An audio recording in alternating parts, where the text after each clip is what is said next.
Hello everyone, you're watching Edutalk. This is Nabila Ranea, the founder of Edulane, which specializes in the early childhood education services, establishment, and development of preschools. Today, our special guest is Risa Beth. Risa is the creative director of Sing Into Reading, where you can teach your child to read with music and love.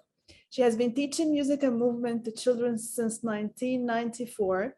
She holds masters in education in early childhood and elementary education from Bank Street College.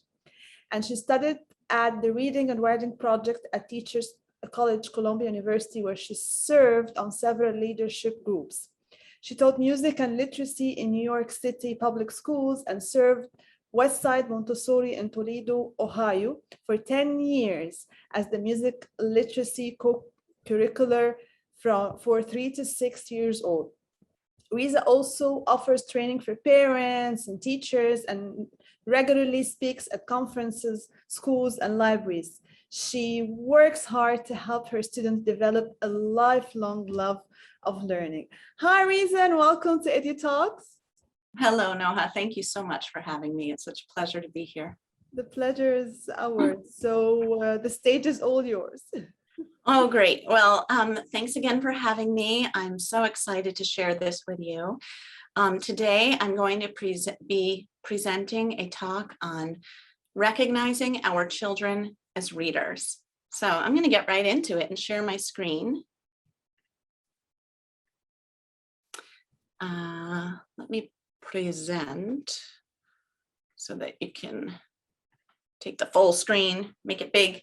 There we go. So this is Recognizing Our Children as Readers, presented by me, Risa Beth Cohen, being hosted by Noha at Edutalks. I really appreciate the opportunity. And I am the creative director of Sing Into Reading, where you can teach your child to read with music and love. I've taught thousands of students and families, and what I do is different because I teach literacy through music and movement. I use an integrated curriculum, and I also use a whole child approach. So my students not only learn to read and write and sing and dance, but they also deepen their bond with their families. So today, I hope to broaden your perspective on what literacy is. And I hope that by the time I'm done, you will agree that having this broader perspective is more encouraging for our children and helps them learn and grow. So just take a minute right now and think to yourself, or even write down what these words mean to you. What is reading? What is writing? What is literacy? What do these words mean to you? So we're going to talk about them today. Today, focusing mostly on reading. So some people will say of their toddler, preschooler, early elementary student, they're not really reading yet. I don't say that of kids. I find that to say great reading about the reading they are doing is more encouraging. And I hope that by the end of the talk today, you will agree with me that they certainly are reading. If not words and letters, they may be reading books. They may not be reading books, but they may be reading pictures, signs. We'll get more into it in a bit. So reading is more than decoding words. Reading is broader than that. Reading is seeing visual information and making of it. And it's the comprehension of what you're seeing, comprehending what you're reading, that makes it reading. I'm going to go into this a little bit more. When we're reading, the goal is not to make our mouth form the right shapes and make the right sounds. When we're reading, the goal is to understand. So for example, if a child sees the word C-A-T and I see them go k, ah, not understanding what those sounds mean, to me, that is fantastic decoding. But that's not reading to me yet, unless they really understand, oh, that's cat. That means that sweet furry creature that I love, that's a cat. Whereas if a child sees a picture of a cat or sees an actual cat and points to it and says, cat, to me, that's reading, that's seeing that visual information and making meaning of it. So we read more than just letters and words. Even the youngest infants begin to read faces. And then as they get older, they start to mimic them, and that's how they learn. When we see a group of faces, we talk about reading the room. We read pictures. They say a picture is worth 1,000 words because you can read so much into it. We read shapes and symbols. I have a picture of a stop sign there. If you're ever driving and your child sees a stop sign and says, stop, you don't have to say, oh, they just recognize the red octagon. That's not really reading, that's just recognizing the shape. To me, if they're recognizing that shape and making meaning of it, that's reading. As Noha mentioned, I taught in a Montessori school for 10 years, and Maria Montessori created these beautiful materials of teaching shapes, 2-dimensional shapes and also 3-dimensional shapes. And all of these students, 3 to 6 years old, learned these shapes that most adults don't know, like quadrifoil or ellipsoid. And they could read these shapes. They would point to them and label them and read these shapes. That's great reading. They comprehended what those words meant, and they could apply them to that visual information. We read numbers and equations. We read music. Not all of us, but some of us. We read maps when we don't know where to go. We read charts and timelines and timetables and so many more materials than only letters and books. And it's all reading. Okay, I'm gonna out my mom here for a minute. When I was a little kid, I would often hear my mom say of me or my sister, when we were reading books that we knew backwards and forwards, I would hear her say to her friends or family members, they didn't really read it, they memorized it. And my sister and I heard those words too. And I'm not throwing my mom under the bus here. My mom is an incredible mom and a teacher, by the way. She was one of the first Head Start teachers. She's a wonderful person and a wonderful mother. So just saying, if you say this too, you're still a great mom, you're still a great dad, you're still a great person. I'm just hoping that I can change your mind. But when my mother would say those words to me, it sort of discounted what I was doing. It made me feel like it didn't count. When I would read these books, I felt like a reader. I felt so excited. And I wanted my parents to say, great reading, you did it. You're so awesome. And you might hear your young child go, I did it. And that's your chance to back them up and say, yes, you did. And encourage them. But then to hear your parents say, it's not really reading. It makes the accomplishment less worthy. And I'm not saying it's this horrible thing. I wasn't scarred. I grew up to be incredibly passionate about literacy. All right, but I know that you're here because you want to do everything you can to encourage your child. So I'm hoping I can broaden your perspective. I have 2 books on this slide. One is Where the Wild Things Are. This is the first book my younger sister read. And from the time she was 4, she could go through the entire book word for word.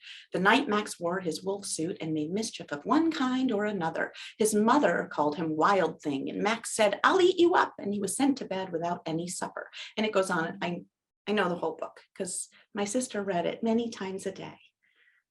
And you probably have an experience of a child in your life that reads one book over and over and over.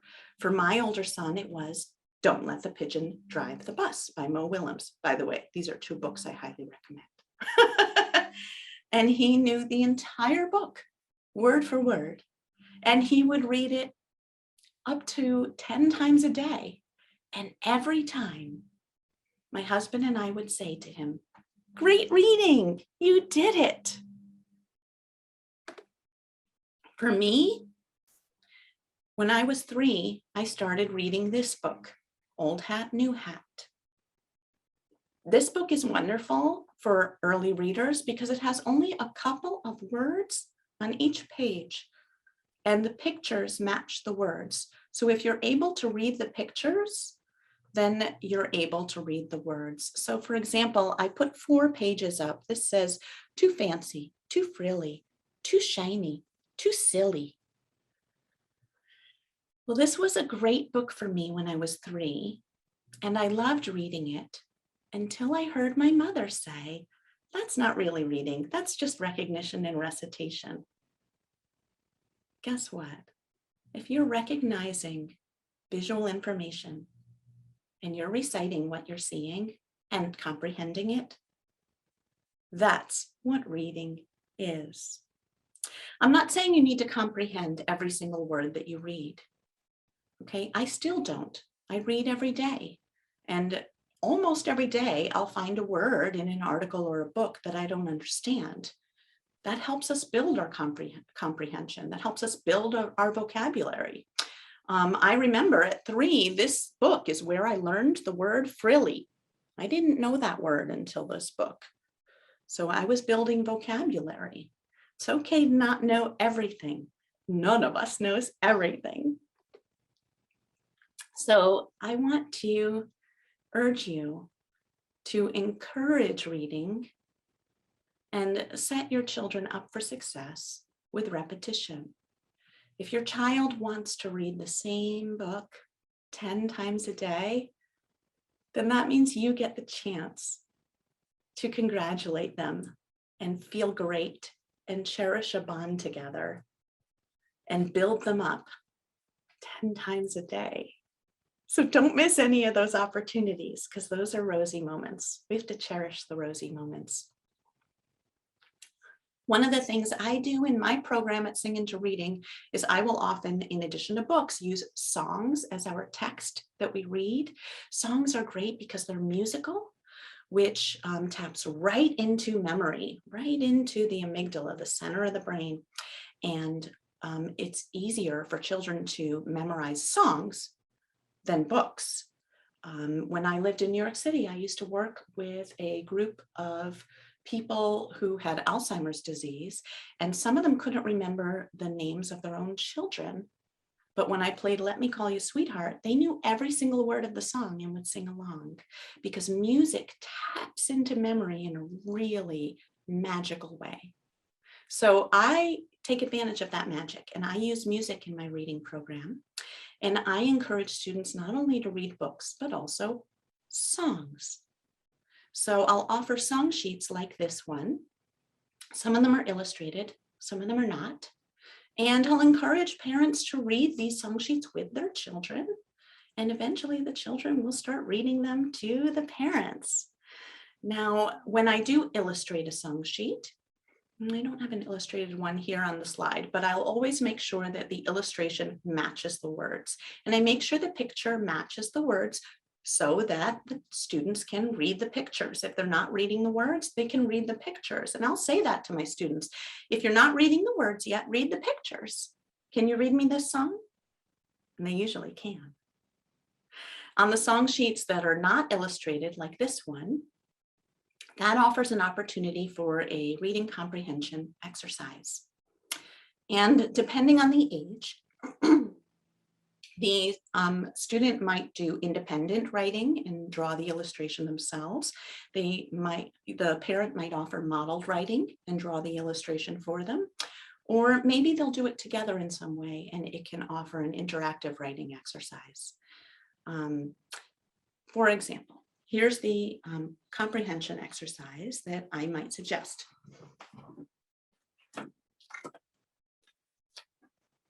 And I'm going to stop my share for a sec to make it big, so you can see me better.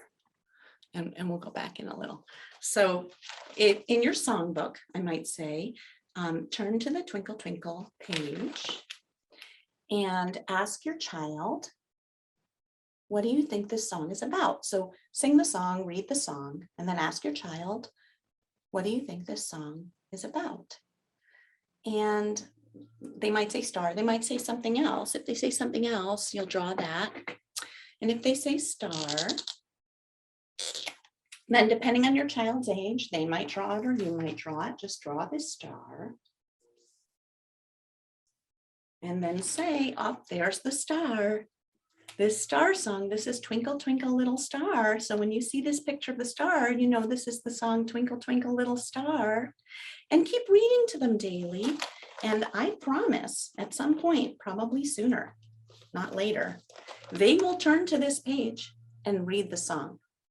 And then at that point, you get that golden opportunity to lift them up and say, great reading.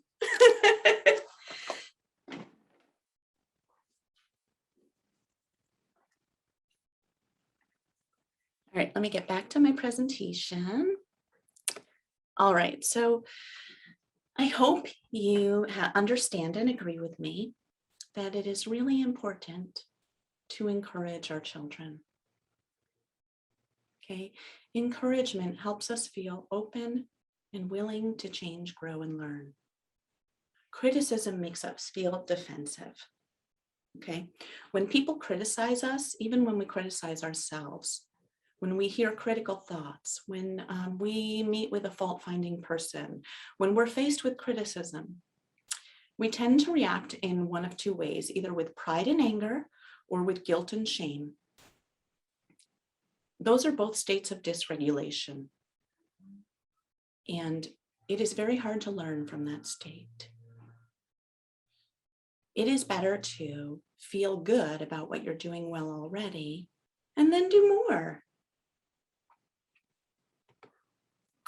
So I suggest that we approach children with mindfulness, self-awareness, and gentleness. Before we talk to our children, just take a breath, find your center, and lift them up. Because we can't learn from a state of dysregulation. And this is true for everyone, not just children. I know for me, for example, something I struggle with is keeping my house clean, okay? And when I start giving myself negative self-talk, when I start feeling like, oh, the house is such a mess, I can't believe I let it get like this, all those negative messages, then I start to feel that guilt, shame. I tend to go towards guilt, shame, but some people react with pride and anger and get defensive that way. Whatever defense mechanism you go to that defense mechanism.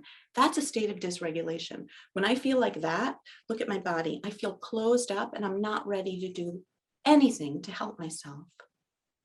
Whereas when I encourage myself and say, look how far I've come, I can do even better, then I lift myself up and I'm ready to go.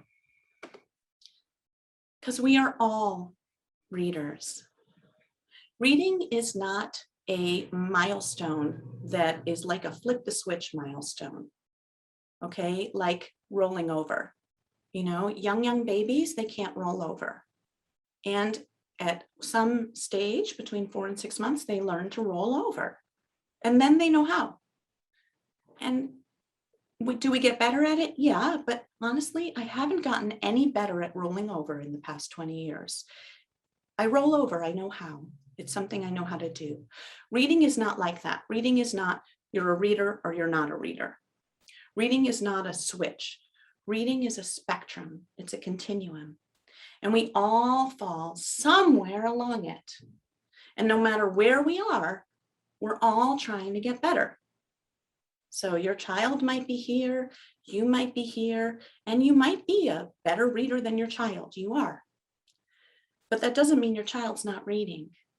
They are reading. They're reading at their level, and they're trying to get better. And I'm reading at my level, and I'm trying to get better. This sign, when I taught in the classroom, I used to hold publishing parties once a month for my students, where they would have an opportunity to present their writing work to guests that would come into our classroom.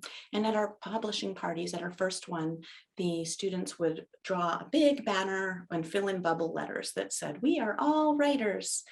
And I don't have one by the students that says "We are all readers," but I'll have to make one. So I use a balanced literacy program because encouragement is not enough. We do need to use explicit teaching to teach our children to read. So I use all of these components in my teaching: read aloud, shared reading, phonics and word study, guided reading, independent reading, modeled writing, shared writing, interactive writing, guided writing, and independent writing. And if you have any questions about any of those, feel free to email me, but I'm going to save those for another talk because each one of them could be their own talk. But I use music and movement in all of those components of balanced literacy. So Sing Into Reading is the only curriculum that combines a balanced literacy curriculum with music and movement and a whole child approach. And that's why I say that at Sing Into Reading, you can teach your child to read with music and love. And I just want to thank you for having me. I really appreciate it. So thank you, Noha. Risa, thank you so much for reminding us to look at reading from a different perspective and how visual aids are really important in reading. So thank you so much for joining us. If anyone has any questions, you can reach me at Risa@singintoreading.com. And if you go to my website, singintoreading.com, I have a booklet. I'll share my screen and show you. I have a booklet I would love to give to you that I wrote, and it includes 10 tips to teach your child to read with music and love. And you can get it directly at singintoreading.com/10tips, or you can just go to my website and there'll be a link there. And I know that you'll learn something because I have 10 more tips in there. Amazing, amazing. Thank you so much. Thank you so much. It was a real pleasure having you at Edutalks. And thank you everyone for watching, and until next time.